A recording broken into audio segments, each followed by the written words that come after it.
ಗ್ರಾಮದ ಜನರಿಗೆ ಮನೆಯ ಒಳಗಿದ್ರೂ ಭಯ, ಮನೆಯ ಹೊರಗಿದ್ರೂ ಕೂಡ ಭಯ.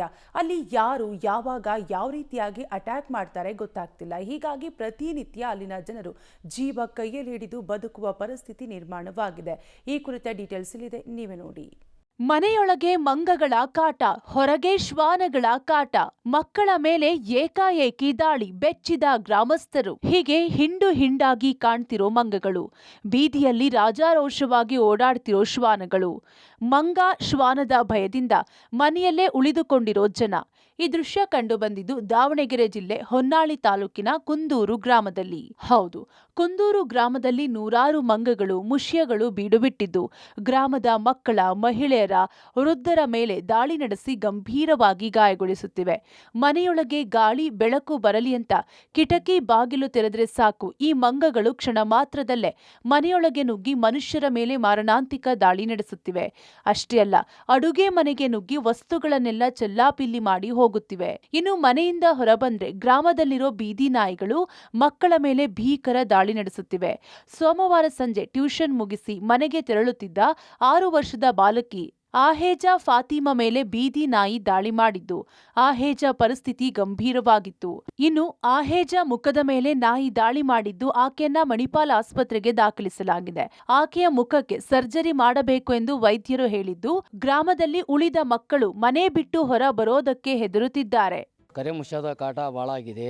ಇಲ್ಲಿ ಮೊನ್ನೆ 15 ದಿವಸದ ಒಳಗೆ ಒಂದು ಘಟನೆ ಆಗಿತ್ತು. ಈಗ ಮೊನ್ನೆ 7ನೇ ತಾರೀಕಿಗೆ ಒಂದು ಘಟನೆ ಆಗಿದೆ. ಪ್ಯಾರಿಬೋ ಅಂತ ಅವ್ರಿಗೆ ಕಡ್ದಿದೆ, ಕೈಗೆ ಕಾಲಿಗೆ. ಈಗ 3 ದಿವಸದಿಂದ ಅವರಿಗೆ ಆಸ್ಪತ್ರೆಗೆ ಅಡ್ಡಾಡಿಸ್ತಾ ಇದ್ದಾರೆ. ಪಂಚಾಯತಿಗೆ ಲೆಟರ್ ಕೊಟ್ಟಿದ್ದೀವಿ, ಹಿಡಿಸ್ತೇನಂತ. ಅವ್ರು ಇನ್ನೂ ಹಿಡಿಸ್ತಾ ಇಲ್ಲ.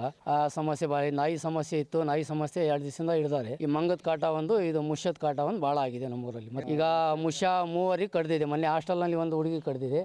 ಈ ಮೊನ್ನೆ ಪ್ಯಾರಿಬು ಅಂತ ಅವರಿಗೆ ಕಡ್ದಿದೆ. ಎಲ್ಲ ಹೆದರ್ತಿದ್ದಾರೆ. ಸ್ಕೂಲಿಗೆ ಹೋಗ್ಬಿಟ್ಟು ಬರೋಕ್ಕೆ ಮಕ್ಕಳಿಗೆಲ್ಲ ತಂದೆ ತಾಯಿರೇ ಹೋಗ್ಬಿಟ್ಟು ಬರ್ತಾ ಇದ್ದಾರೆ. ಯಾರು ಅಡ್ಡಾಡ್ತಾ ಇಲ್ಲ ಜಾಸ್ತಿ. ಈಗ ನಾಯಿ, ಮುಷ್ಯ, ಮಂಗದ ಕಾಟ ಭಾಳ ಆಗಿರೋದಿಲ್ಲ. ಕುಂದೂರು ಗ್ರಾಮದಲ್ಲಿ ಮುಷ್ಯ, ಮಂಗ, ನಾಯಿಗಳ ಕಾಟದಿಂದ ಮಕ್ಕಳು ಶಾಲೆಗಳಿಗೆ ಹೋಗಲು ಹೆದರುತ್ತಿದ್ದಾರೆ. ಒಂದ್ ವೇಳೆ ಶಾಲೆಗೆ ಹೋಗಲೇಬೇಕು ಅಂದ್ರೆ ಪೋಷಕರು ಮಕ್ಕಳನ್ನ ಎಚ್ಚರಿಕೆಯಿಂದ ಶಾಲೆಗೆ ಹೋಗಿ ಬಿಟ್ಟು ಬರಬೇಕು.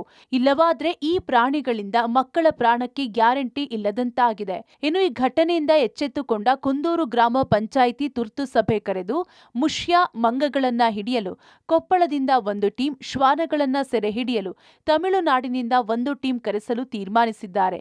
ಶೀಘ್ರದಲ್ಲೇ ಪ್ರಾಣಿಗಳನ್ನ ಹಿಡಿದು ಬೇರೆಡೆಗೆ ರವಾನಿಸಲು ಕ್ರಮ ಕೈಗೊಳ್ಳುತ್ತೇವೆ ಎನ್ನುತ್ತಾರೆ ಗ್ರಾಮ ಪಂಚಾಯಿತಿ ಅಧ್ಯಕ್ಷರು. ಸರ್, ಮುಷ್ಯ ಇಷ್ಟು ದಿವಸ ಇದ್ದಿಲ್ಲ ಇಲ್ಲಿ ಕುಂದೂರಲ್ಲಿ. ಸುಮಾರು 2 ತಿಂಗಳಿಂದ ಭಾಳ ಬಂದಿದ್ದಾವೆ ಹೊರಗಡೆ. ಅವು ಈ ಊರದಂತ ಅಲ್ಲ. ಈಗ ಅದಕ್ಕೆ ಅರಣ್ಯ ಇಲಾಖೆಗೂ ಮಾತಾಡಿದ್ವಿ. ಅವರು ಬಂದು ನೋಡ್ಕೊಂಡು ಹೋಗಿದ್ದಾರೆ. ಅಲ್ಲಿ ಬಾಗಲಕೋಟೆಯಿಂದ ಅದು ಹಿಡಿಯೋರು ಬರ್ತಾರಂತೆ, ಕ್ಯಾಚ್ ಮಾಡೋದಕ್ಕೆ. ಅವ್ರು ಬಂದು ಹಿಡ್ಕೊಂಡು ಹೋಗ್ತೀನಿ ಅಂತ ಹೇಳಿದ್ದಾರೆ. ಅರಣ್ಯ ಇಲಾಖೆಗೂ ನಾವು ಪತ್ರ ಬರೆದಿದ್ದೀವಿ. ಅವರು ಸದ್ಯದಲ್ಲಿ 2 ದಿವಸದಲ್ಲಿ ಬರ್ತಾರೆ. ಕಡಿದೆ 3-4 ಜನ ಕಡಿದಿದೆ. ಸಮಸ್ಯೆ ಆಗಿದೆ, ಇಲ್ಲ ಅಂತ ಹೇಳ್ತಾ ಇಲ್ಲ. 2 ದಿವಸದಿಂದ ಒಂದು ಸುಮಾರು ನಾಯಿ ಕ್ಯಾಚ್ ಮಾಡಿ ಸ್ಥಳಾಂತರ ಮಾಡಿದ್ವಿ ನಾವು. ಒಟ್ಟಾರೆ ಕುಂದೂರು ಗ್ರಾಮದಲ್ಲಿ ಜನ ಭಯದಿಂದಲೇ ಜೀವನ ನಡೆಸುತ್ತಿದ್ದು, ಗ್ರಾಮ ಪಂಚಾಯಿತಿ ಅಧಿಕಾರಿಗಳು, ಅಧ್ಯಕ್ಷರು ಶೀಘ್ರದಲ್ಲೇ ಕ್ರಮ ಜರುಗಿಸಿ ಜನರಿಗೆ ನೆಮ್ಮದಿ ನೀಡುತ್ತಾರಾ ಕಾದು ನೋಡಬೇಕಿದೆ. ಪುನೀತ್ ಆಪ್ತಿ, ಪಬ್ಲಿಕ್ ಟಿವಿ, ದಾವಣಗೆರೆ.